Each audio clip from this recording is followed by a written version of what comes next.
Should these college quarterbacks stay in school longer? We're going to explore that and a whole lot more today on the Locked On NFL Scouting Podcast.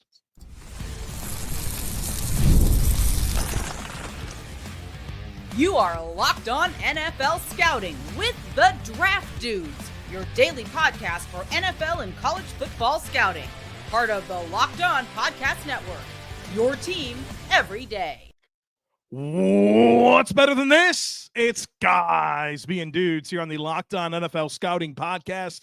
We're the Draft Dudes. I'm Joe Marino from Locked On Bills. He's Kyle Krabs from Locked On Dolphins. And we are your NFL experts here with you daily to talk team building across the league on the Locked On NFL Scouting Podcast with the Draft Dudes, part of the Locked On Podcast Network, your team every day. Want to issue a big thank you, shout out, and welcome to our everydayers. Those of you who never miss a single episode, we appreciate y'all being here very, very much. This episode is brought to you by Prize Picks. Go to prizepicks.com/LockedOnNFL and use code LockedOnNFL to win $50 instantly when you play $5. Joe, happy Friday to you. Did you get a tea in the last 24 hours, 48 hours? Any tea? No. Heaven forbid anybody that's not an everydayer has no idea why I'm asking you about tea. But had some battles with your throat this week. Got the hashtag no free pub special medicine ball tea. Yeah. And you're back. You're back in the saddle 100%. Yeah, a little bit of that. Some suck it on lemons has been a big thing. And then what? Yeah, man. Like legitimate lemons? Legit, like the fruit, the little yellow ball. Yeah, man. It's not really a fruit, but it is. What do you mean? Wait, what do you mean? What do you think it is? Scientifically a fruit, but like fruits are supposed to be sweet for me. Like that's a qualifier of a fruit. Oh, all right. And lemons are not. That and a little bourbon before the recording. It helps you really take the edge off. Yeah. Take the edge off a little bit. Well, let's take the edge off here with some takes. Dude, they're good this week. I felt bad about a lot of the ones that didn't make the cut. So if you thought you had something good, reheat it next week. But let's get into it. The first one from Weekly Huddle, pretty timely here, is guys like Quinn Ewers declare for the NFL draft. Weekly Huddle says quarterbacks should stay in college football as long as possible. The recent success of older rookie quarterbacks, NIL money, wait for market to continue to increase as top earners continually reset the market. Make the most by the end of your rookie contract.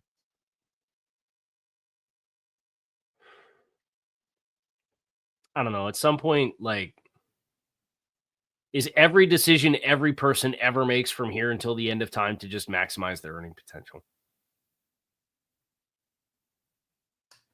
Because Quinn Ewers didn't do that, and like I respect that, and like I'm not a big fan of Quinn Ewers as a football player, but like if you don't need the money and you're ready to go to the pros, like go to the pros.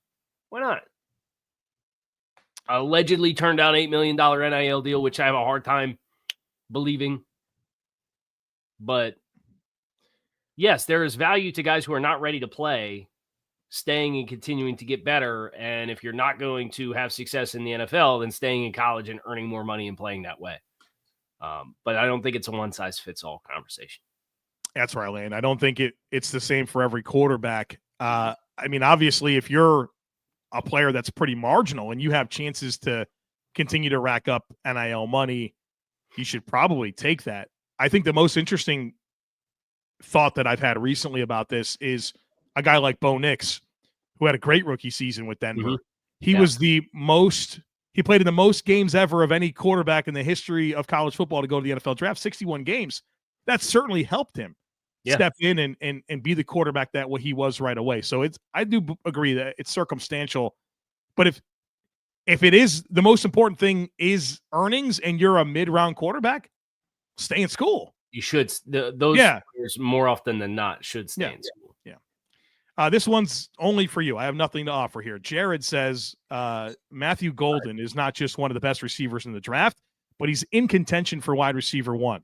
His combination of explosiveness, athleticism, ball skills, route running, and a rack make him a potentially productive playmaker in the NFL. Matthew Golden's a receiver from Texas. Yeah, transfer from Houston. Played for Dana Holgerson for 2 years. He's on our the hopper for next Wednesday, if I'm not mistaken. Mm-hmm. Yeah, so I'll have more to say next week. Yeah, he's a top 30 player for me. I just dropped my top 100, latest top 100 over at the 33rd team. Checked in 30th. He's my wide receiver 2. I do have Ted McMillan at 1, and I'm a little lower on Ted McMillan than consensus, it feels like. Top 15 player, though, for you, right? He's 15th, yeah. Yeah. But if you told me somebody cared less about the size and the exclusively like vertical receiving profile that Ted McMillan brings, and you're just looking for, like, I think Golden's a better route runner for sure. I think he's more explosive than what Ted McMillan is. So I can absolutely see it being a matter of, like, what's your flavor? What's your style of play? What do you need at wide receiver? Or what's the identity of your offense and your passing game, and that potentially dictating, because very rarely do all 32 teams end up having the same exact player at every position be the highest ranked player available, because there's so many different lenses and filters you can put the players through. So I have no problem whatsoever with that take. I look forward to joining the conversation next Wednesday. Make sure you guys subscribe and come back next week for that conversation. Ted has one that I have some things to say about. Ted says Sean McDermott is fired if the Bills lose this weekend to the Ravens. No. Yeah, this is like was there more to the take, or was that it? No, that's the whole take, but this is not an uncommon thing for people to think. And let me, if I may, just for a second. First of all, Terry Pagula, the owner of the Bills, is not going to fire Sean McDermott. It just will not happen. They could lose 50-0 on Sunday. It won't happen. But Sean McDermott has built one heck of a resume to start his career. He's the 5th coach in NFL history with 5 straight 11-plus win seasons, joining Bill Belichick, Andy Reid, Tony Dungy, and Tom Landry. He's the first head coach to ever coach a team to beat 2 15-win seasons in a single season, beating the Lions and Chiefs this year. He's second all-time in regular season wins as a head coach after their first 8 seasons with 86. He's got 5. The Bills have been in the playoffs and won a playoff game 5 years in a row. That's the 3rd longest streak in NFL history to go to the playoffs and win a playoff game. The Patriots from 2011 to 2018 did it 8 times. The Cowboys 91 to 96 did it 6 times.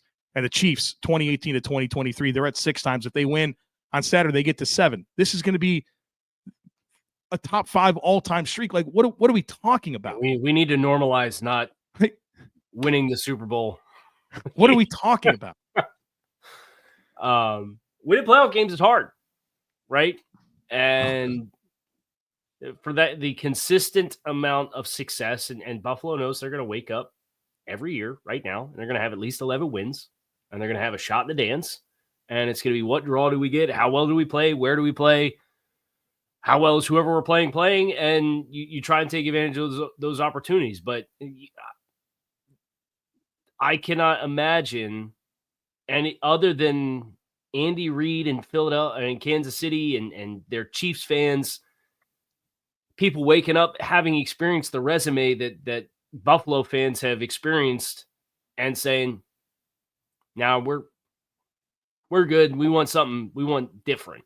Just because you think it's going to be, the grass is going to be greener on the other side, and get that breakthrough that there's nothing stopping other than circumstances and play and execution Buffalo from attaining the goal that their fans are frustrated they have not attained yet. But And they have an opportunity to do it every year. Sure. And that is 3/4 of the battle. Right. Having a chance. There are Bills fans that feel this way. And I think you can look at Josh Allen's playoff resume and be like, well, you have that, like literally an unbelievable playoff resume to this point. So you have that. Your defenses have been good and you haven't been able to do it. So like, that's what they're going to say. Like, it's unacceptable. You're wasting a generational talent in Josh Allen. I don't know, man. They have a chance every year. Look at how many great quarterbacks didn't win in their prime. John Elway didn't win his prime, right? And that's the name people like to point to for Josh, from like the arm strength and athleticism combination. Took him into his last 2 seasons. It took 16 years to win a Super Bowl? Yeah. Please God, not that long. Matt says Steelers fans always blame to jump Tomlin for them being clearly a step below, but don't seem to focus on how they haven't had a good quarterback in 6 years. Okay, so I got into this with some fans recently who are listeners of my show. And the question was, it was when there was rumor that, maybe there's a mutual parting ways of Tomlin and Pittsburgh and a reset and all this. And some of the fans were like, doesn't Tomlin deserve blame and responsibility for some of the quarterback decisions that Pittsburgh's made, like drafting Kenny Pickett and liking Mason Rudolph and the decisions this year with Russell Wilson and Justin Fields? And it's like, yes, he does. But when you are in the position that they are in, what kind of options do you realistically expect the team to have? And then, oh, by the way, you know how many times this team's been in the top half of the league in cash spent in a single year since like 2016? I bet you it's know, not often. Do you know how many times? I don't know, but I'm guessing it's not often. Top 16 in the league. Once. Yeah. They're not a big cash flow team. They're not an active free agency team. They're consistently winning more games than they lose, and as they always have with Tomlin. So, like, yeah, Mike Tomlin deserves accountability for the team drafting Kenny Pickett and acquiring Justin Fields and Russell Wilson. But, like, what are their alternative options that are realistically available to them with how the team conducts its business? And I don't blame Mike Tomlin for that because that's not his call at the end of the day. Yeah, I think the good thing about this continuous Tomlin conversation is you continue to think and understand more of the overall picture. And it's hard to isolate variables and all that, but there's been some organizational issues that is uncharted territory for Pittsburgh in the history of their organization. Mm-hmm. And some of the trends have made it challenging for them to really be an upper echelon AFC team. And I think Tomlin's ability to set that floor is really important. I understand the frustrations, but I think there's things bigger than Mike Tomlin at stake here. Mm-hmm. All right, tons more to get to. Ben Johnson conversation on the other side of it, folks. Be sure to stick with us. It's playoff time, and if you're like me, you want to make the most of these final weeks of football action. That's where Prize Picks comes in. If you love football and want a chance to win real money while watching games, Prize Picks is the place for you. It's the best way to turn your sports opinions into cash with daily fantasy player projections. With Prize Picks, you simply pick more or less on player stats like total passing yards or rushing touchdowns, and for a shot to win up to 1,000 times your money. You can make your picks in less than 60 seconds, and whether you're looking for a flex play to boost your payout or want to cash out quickly, Prize Picks has got you covered. And with over 10 million members and billions in winnings, it's clear that people are loving this platform. I'm playing for a while now. I'm having a blast. It's easy to use, and I love how fast the payouts are. Seriously, gotten paid out in as little as 15 minutes when my picks hit. Plus, the weekly promos like Taco Tuesday discounts add even more value to my lineups. Here's a special offer for you. Download the app today. Use code LOCKEDONNFL to get $50 instantly after you play your first $5 lineup. Again, download the app today. Use code LOCKEDONNFL to get $50 instantly after you play your first $5 lineup. Prize Picks, run your game. Ben Johnson takes. What do you got? From August, Ben Johnson will remain as the offensive coordinator of the Detroit Lions for the 2025 season. My gut says no. Sure feels like there's some momentum for this Raiders spot with Tom Brady. Mostly because there's a GM vacancy as well. Correct. I think that's a big part of this. To marry the whole organizational alignment from the top down at the same time, which has been understood to be a big piece of the puzzle for Ben Johnson. Teddy Two Gloves, Ben Johnson, Tom Brady. I didn't realize this, dude. I went through and did team needs for all the teams. Gardner Minshew's under contract for 2025 and got a $13 million cap hit. And be the starter there. Minshew, Bridgewater, man. What a tandem. Print the shirts. I tend to agree. I think the Raiders could be the spot. I really do. But I don't know that there's another one. If that doesn't work out, I think that August is right. Ben Johnson's back. Can I give you one? Sure. This take comes from @KyleKrabs on X. My favorite day 3 quarterback this year is Tyson Bagent. It worked out, man. That looked like a good one. No. You want to trade? You want someone to trade for him? Yes. If you're going to invest a day 3 pick in a quarterback this year, call up Chicago and trade for Tyson Bagent with 2 years left of player control versus drafting one of these other cats on day 3. Or Joe Milton. You could go the Joe Milton road if you wanted to. If it was 1-for-1, compensation's the same. Who would you rather trade for, Bagent or Milton? I guess you said Bagent. You already said it. I would do Bagent. Yeah. All right, it's close. Hopefully, some chance. What about Will Levis?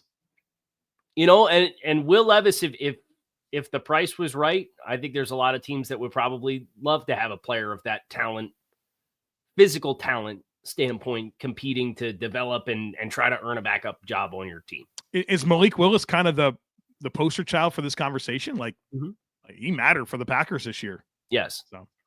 So I mean, because I just got done doing some updating to my sheets for like the Shrine quarterbacks and the Senior Bowl quarterbacks and the underclassmen declarations and all this, that, the other thing. Can I read you the 15 names? And then I know we got to move on. We got a bunch more takes. Mm-hmm. Cam Ward, Shedeur Sanders. Okay. Jalen Milroe. Day 2. Yeah. Probably. Jackson Dart, I would imagine, is going to play his way into day 2. A big-time tools guy. There'll be at the Senior Bowl chance to kind of dismiss the Lane Kiffin offensive scheme allegations there. Kyle McCord, Syracuse. Dylan Gabriel. A lot of passing yards for Kyle McCord. I heard about that. A lot of touchdowns for Dylan Gabriel, too. Mm-hmm. McCord broke Deshaun Watson's ACC single-season passing yardage record. Yeah. Dylan Gabriel was like top 5 in like total career touchdowns between stops at UCF and Oklahoma and now Oregon. Quinn Ewers, Curtis Rourke, Indiana, 25-year-old torn ACL. Bad mix. Riley Leonard, Will Howard, Max Brosmer from Minnesota, Cam Miller from North Dakota State, Tyler Shupp from Louisville, Brady Cook. Tyson Bagent sounded pretty good after you said Shedeur Sanders and Cam Ward. Tyson Bagent, because like realistically, he was not drafted. Mm-hmm.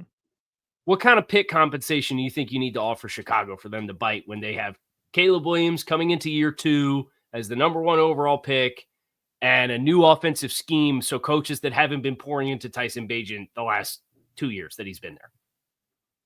5? Send it. Yeah.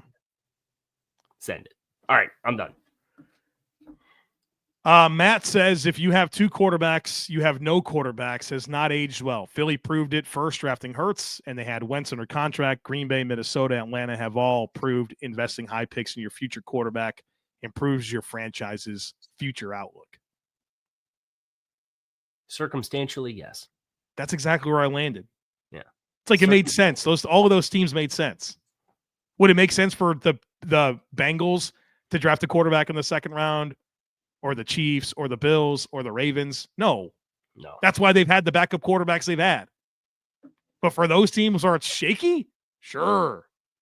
Give yourself a chance. Right. Football with Oz. I'm tired of Arby's slander. Roast beef deserves more recognition as a quality meal.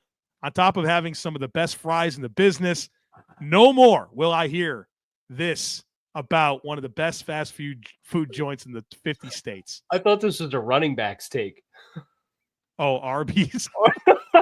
I'm so tired of the Arby's slander. Like, yeah, Arby's running backs do matter, man. And then you go roast beef. Beef. What just happened?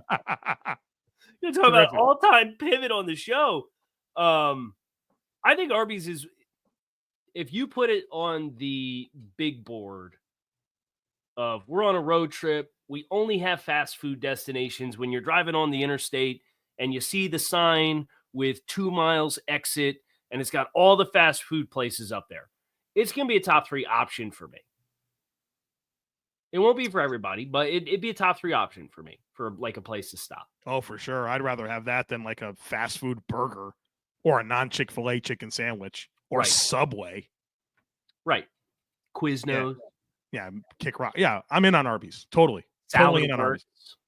Yeah. I'm in Arby's for sure. Salad Works at sponsorship. That'd be real awkward. We'll type Arby's come on through though. I like this one, and I don't know where you land on this, so this could be a debate. Carell says teams should not automatically defer the opening kickoff in pursuit of a double dip possibility. Instead, they should base their decision to kick or receive more on their personnel, strengths and weaknesses, and not just blindly adhere to league-wide status quo.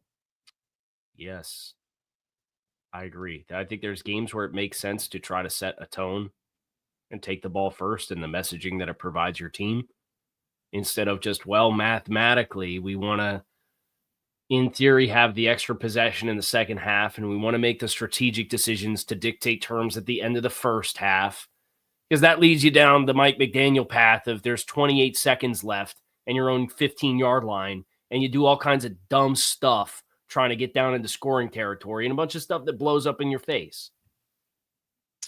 I am team defer, and it's not exclusively universally. Pretty much, I would say, yeah, pretty much universally. And it's not just because of the double dip possibility. I think there's three critical factors. Number one, you have to acknowledge you only get 8 to 12 possessions per game normally in a football game. I want to have those possessions when I have the most information. Number two, I do think controlling the middle 8 of the game with the double dip opportunity changes how you can handle things. And I like what I would call freedom to operate in that time frame, that you can win a football game or you can lose a football game. And then here's the reality. Like, if you get the ball first and you don't score, you're behind a possession immediately in the football game. And the NFL average this season to score, not a touchdown, but just to score even a field goal, is 38%. So I just don't know if that's going to put you in your best. It doesn't optimize your chance to win the game based on those three factors. But we just got done talking about a playoff game where we acknowledge the early game script is critical for a flow and an outcome of a game. Wouldn't you would never want to have the opportunity to dictate terms if you think you've got a great opening script? I acknowledge that 38% of drives end in scores. Yeah, but that's for 32 teams combined. That's not. There's only 2 teams above 50%. And what are those teams? Detroit and Baltimore. Bills and Commanders were the top 4, and they were like high 49, something like that. Oh, so 4 of the 8 teams playing in the divisional round? I can tell you the Bills never choose to receive, ever. Right. They did one time, and they lost the game. And they said that we'll never do that again. Yeah, like this year, I don't remember which game it was. They took the ball, and you're like, okay, well, that hurt your chances of winning. They literally beat the Cardinals because they double dipped. They were down 17-3. They double dipped, tied the game. I mean, the middle 8 element of the game is a very real thing. I just think it's not I just think it's not universal. All right. And I would defer more often than not, but there's certain games where you go in and be like, man, I'd really like to come in here and kind of set the tone for the game. Until you don't, you're down possession the rest of the game. All right, there's both sides of the equation. A lot more to get to, folks. Be sure to stick with us. This is a message from sponsor Intuit TurboTax. Taxes was waiting and wondering and worrying if you were going to get any money back, and then waiting, wondering, and worrying some more. Now, Taxes is matching with a TurboTax expert who can do your taxes as soon as today. An expert who gives your taxes their undivided attention as they work on your return while you get real-time updates on their progress so you can focus on your day. An expert who will find every deduction possible and file every form, every investment, everything with 100% accuracy. Also, you can get the most money back guaranteed. No waiting, no wondering, no worries. Now, this is Taxes. Get an expert now at TurboTax.com. Only available with TurboTax Live full service. Real-time updates only in the iOS mobile app. See guarantee details at TurboTax.com/guarantees. You ever seen that viral video with the kid playing Monopoly and he's crying? Dude, no, I don't. I don't know what you're talking about. No. So it's like, I don't know if it's an older sister or a mom, but the kid's probably like 10, 12. He's sitting on the floor, just like looking super depressed. They're playing Monopoly. And she's like, what's wrong? And he just goes, taxes. Because he keeps getting hit with the taxes in Monopoly. Yeah, dude. So he just starts crying. I hate taxes. So when we do the TurboTax stuff, it just makes me think of this kid sitting there crying, complaining about the taxes in Monopoly. Yeah, not fun. So TurboTax help you out. They will. Yeah, I just paid my quarterly taxes this week. So, right? Yeah, maybe. Let's go. Nothing makes me happier. Michael says a team should only be able to interview 6 candidates per interview cycle and get another if a coach is hired that they interviewed. Teams are making a mockery of the system by interviewing over 20 candidates is absurd. I don't know. Like, I'd want to talk to as many people as I can. And as long as you're not, I would rather you interview everybody under the sun and be extremely thorough to have the most confidence as compared to hurriedly rushing a few candidates in the front door to check your boxes for in-person interviews and then hire the person that you know is available, that you have a prior relationship with, and you just want to get in the door and get locked in.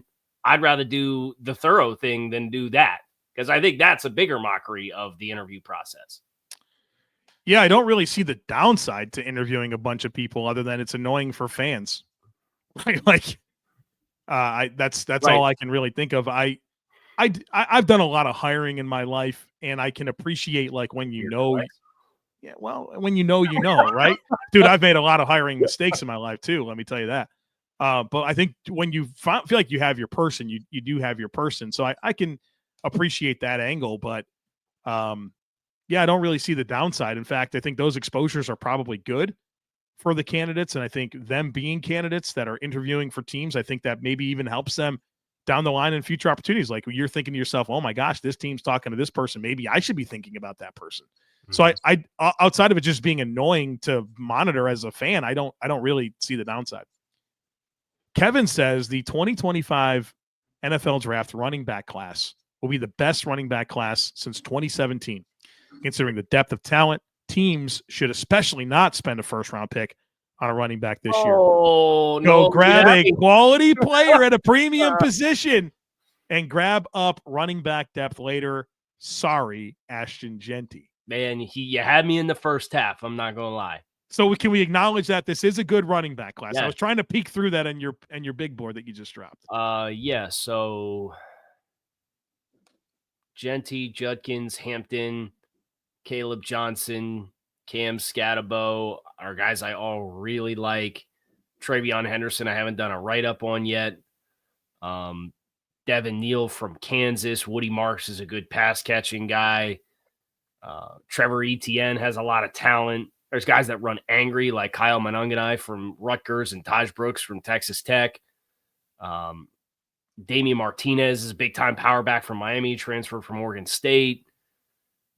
Small school guy Marcus Yarns got invited to both the Shrine and the Senior Bowl from Delaware. Saw him this year in person. Ollie Gordon, if you want to bet on traits in his super productive 2020. There's a lot of options, a lot of different body types. DJ Giddens, super athletic big back. RJ Harvey, 5'9", 205, bowling ball, explosive type with a lot of production to his name.